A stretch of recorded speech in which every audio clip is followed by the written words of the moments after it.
કેન્દ્રીય ગૃહ અને સહકાર મંત્રી અમિત શાહની ઉપસ્થિતિમાં ગાંધીનગર લોકસભા ક્ષેત્રમાં મેગા વૃક્ષારોપણ અભિયાનનો પ્રારંભ કરવામાં આવ્યો. આ અભિયાન હેઠળ અંદાજે 1.25 કરોડ વૃક્ષોનું વાવેતર કરવાની મહત્વાકાંક્ષી યોજના જાહેર કરવામાં આવી છે. આ પ્રસંગે વર્ષ 2029 સુધી ગાંધીનગર લોકસભા ક્ષેત્રમાં 20% ગ્રીન કવર હાંસલ કરવાનું લક્ષ્ય નક્કી કરવામાં આવ્યું છે.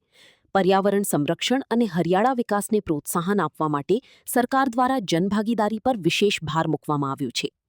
અમિત શાહે નાગરિકોને સંબોધતા જણાવ્યું કે પર્યાવરણનું સંરક્ષણ દરેકની સામૂહિક જવાબદારી છે.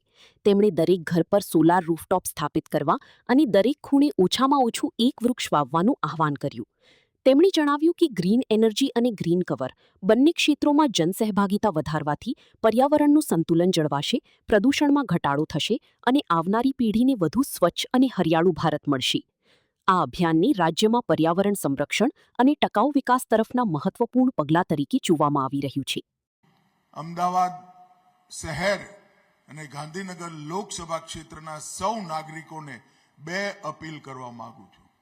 પોતપોતાની સોસાયટીમાં એક પણ ખૂણો ઝાડ વગરનો બાકી ના રાખતા વૃક્ષ રોપી આવનારી પેઢી માટે જીવવા લાયક પૃથ્વી બનાવવાનું આપણું લક્ષ્ય હોવું જોઈએ.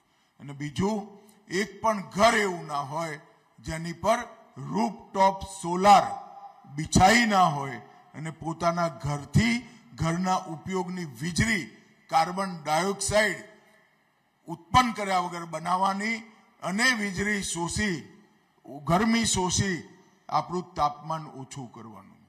આ બંને અભિયાન ગાંધીનગર લોકસભા ક્ષેત્રએ લેવા જોઈએ.